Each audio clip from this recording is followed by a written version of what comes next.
السلام علیکم، کیسے ہیں آپ سب؟ امید کرتی ہوں آپ سب ٹھیک ہوں گے۔ Welcome to my channel story corner. چلیے چلتے ہیں آج کے قصے کی طرف۔ امام اعظم ابو حنیفہ رحمۃ اللہ علیہ کپڑا بیچتے تھے، تو جب بادل چھا جاتے تھے، بارش کا موسم ہوتا تھا، گھٹائیں آ جاتی تھی تو دکان بند کر دیتے۔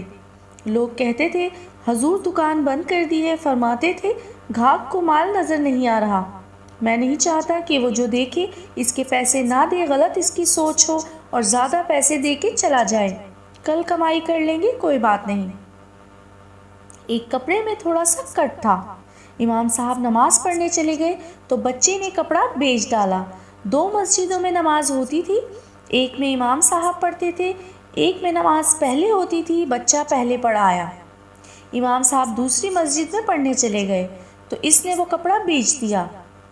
امام صاحب تشریف لائے، فرمایا گاہک کو بتایا تھا کہ اس کے اندر کٹ ہے؟ بچے نے کہا نہیں۔ فرمایا تو نے ابو حنیفہ پر بوجھ ڈال دیا۔ کہنے لگے جا ڈھونڈو، 3 دن ڈھونڈنے میں لگے رہے، وہ نہیں ملا۔ امام صاحب فرمانے لگے 3 دنوں کی ساری کمائی اللہ کی راہ میں خیرات کر دو۔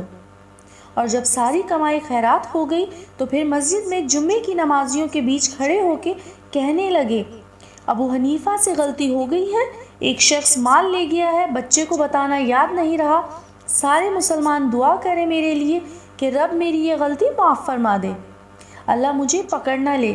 لوگ رونے لگے، کہنے لگے امام صاحب کیسا کردار ہے آپ کا؟ نہ وہ فرشتے تھے نہ نبی تھے، اس زمین پر بسنے والے مسلمان تھے، اہل حق تھے، ہماری طرح انسان تھے، اگر وہ کر سکتے تھے تو ہم بھی کر سکتے ہیں۔ نمازی تہجد گزار بہت دکھائی دیں گے لیکن دیانتدار نہ ہونے کے برابر ہیں۔ امید کرتی ہوں یہ ایمان افروز و سبق آموز سچا واقعہ آپ سب کو پسند آیا ہوگا۔ پھر ملیں گے ایک نئی ویڈیو کے ساتھ، تب تک کے لیے اللہ حافظ۔ جاتے جاتے چینل کو سبسکرائب، ویڈیو کو لائک اور شیئر کرتے جائیں، شکریہ۔